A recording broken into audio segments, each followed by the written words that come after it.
I was paid a healthy bounty for Ringo and Curly Bill, and realized there was real money to be made. That's why I went after Henry Plummer.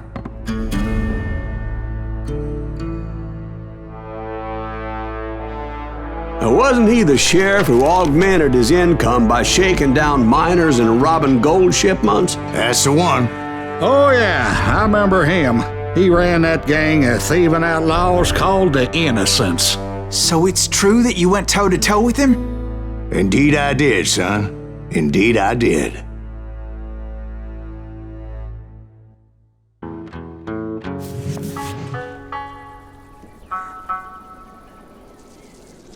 I knew I needed resources if I was going to track down Roscoe Bob Bryant, and hunting Plummer looked like a good way to get rich quick.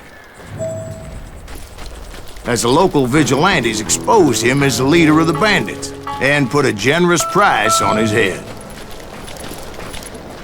Plummer rallied his gang to plunder one last gold mine before making their escape, and that's where I thought I'd find him.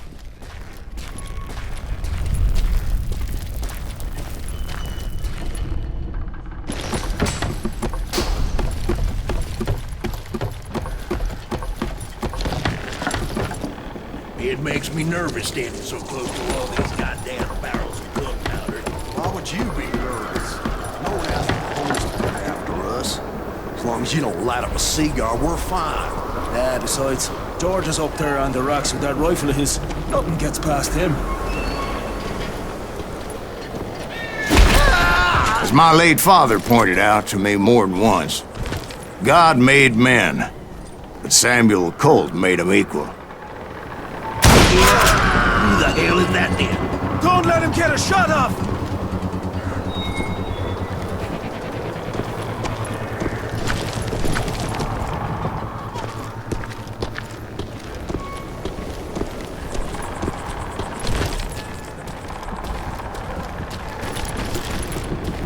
I knew that dynamite wasn't mine, so I decided the polite thing would be to return it. It was the biggest gold rush since Sutter's Mill in 48. Unfortunately, prospectors weren't the only ones drawn to those riches. That was too damn close. There were thieves and killers, robbing travelers and hijacking gold shipments. Like those that ran with Plummer. Some were just regular folks I knew from town, drawn by greed and easy pickings. Charlie Crow, the blacksmith. James, who worked in the stable. Sam and Jeremiah Barber, the butcher's sons. Put that moron out of here. Ordinary citizens who lived a double life. Stealing and thieving and murdering their neighbors.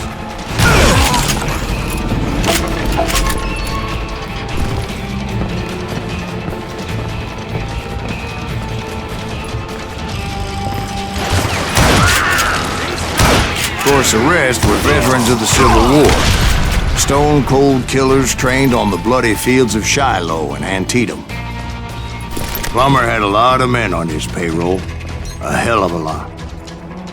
That son of a bitch pretended to protect the public with one hand while stealing them blind with the other. He set up a defensive perimeter which I had no idea how to breach. Dangerous, desperate individuals.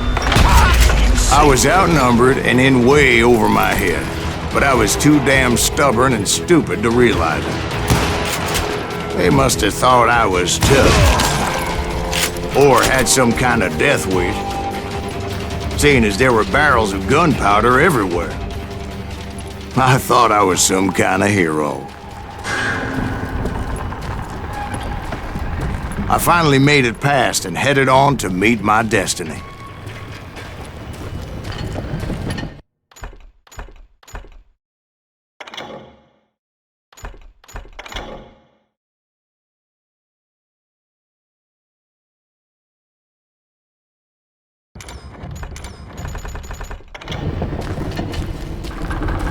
But first, I had something I needed to figure out. I had a few ideas on how to get into that mine, but once I made my decision, I knew there was no turning back. So my first thought was to enter the nearest mine portal. I saw an entrance. Made sense. It was the quickest way in, but that also made it more dangerous, as there would undoubtedly be enemy pickets posted along the way. Guess you had enough.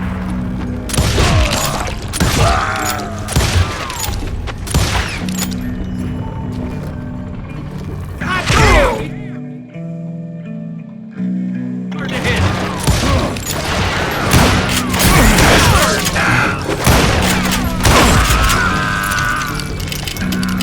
Come out, you yellow bastard!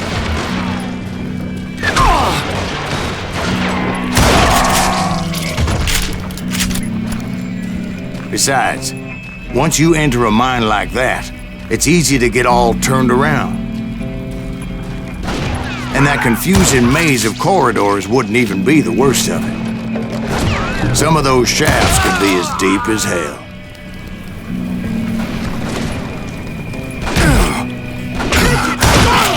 A single stumble or misstep can easily end in a deadly plunge to oblivion.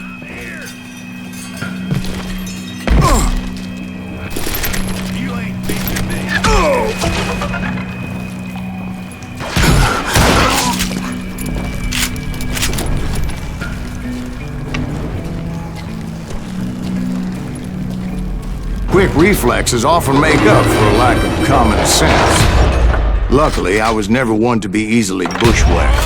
I would just need to be careful not to blow myself to kingdom come. With all that gunpowder and dynamite everywhere, a body has to know what he's shooting at. All it takes is one tiny spark, and boom.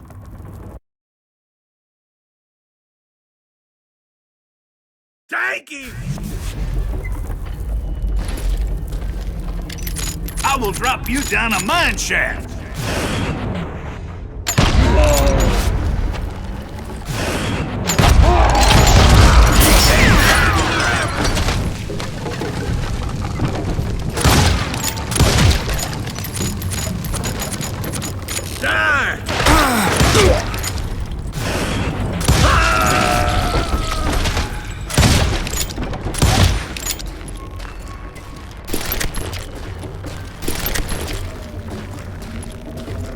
One wrong bullet could have turned that mine into a dad-blasted tube.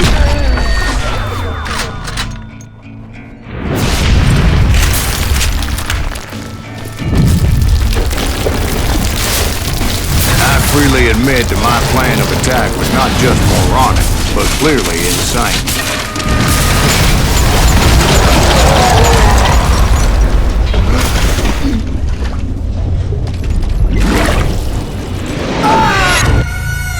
It's a good thing that I abandoned that ridiculous plan before I even tried it. Instead, I spotted a ladder, a way into the mine from the opposite side.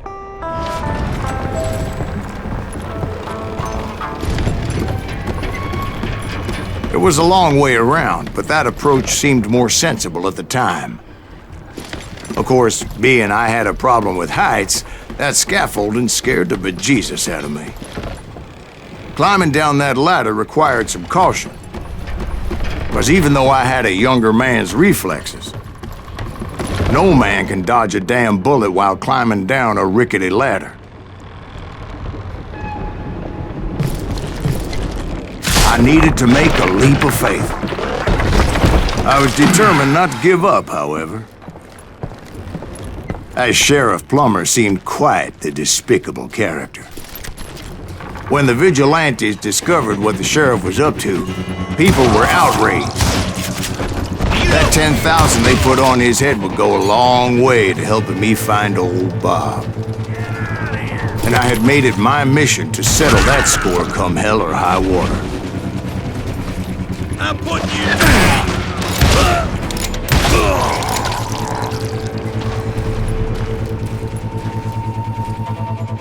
But first, I would have to make a choice.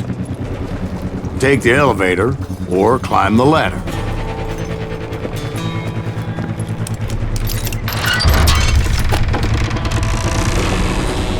I picked the more convenient and more dangerous route. You'll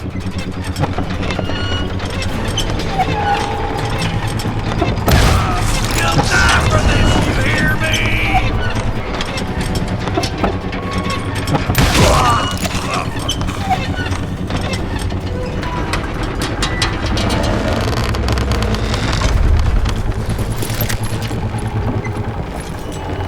Plummer was a mad dog killer, and the people of Nevada City deserved better.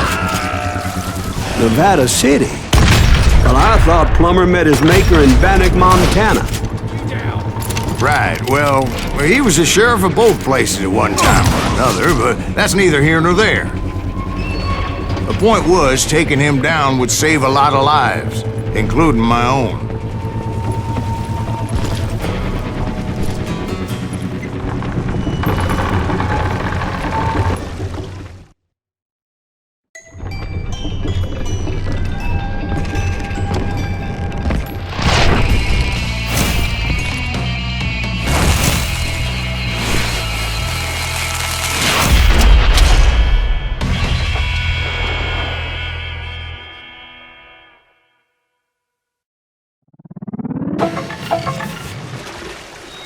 Gonna blow you into next this week, day is just getting worse and worse for you. Henry Plummer was clearly unhinged, and I could see right away that this was gonna take some doing. What do you think you're doing? You ain't taking me! Damn it! I need some help here! Come on, boys! Take this cocksucker out!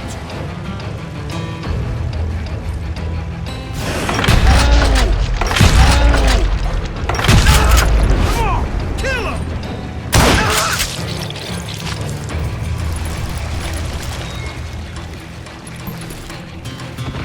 This is gonna hurt!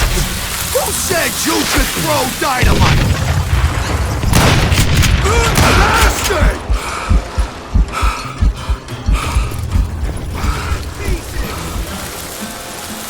I'm going full medieval on your ass!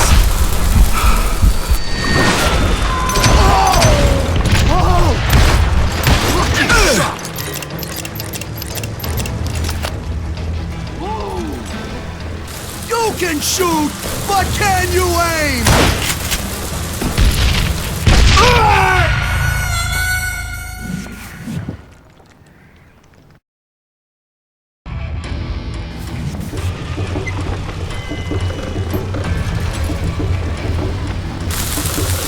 Who said you could throw dynamite?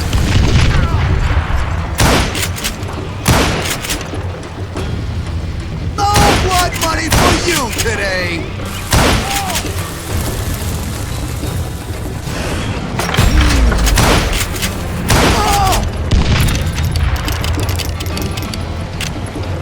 You ain't taking me! They're gonna bury you in a million? So that's how Henry Plummer died. Him and his crew were worth their weight in gold. And now, I was officially a bounty hunter.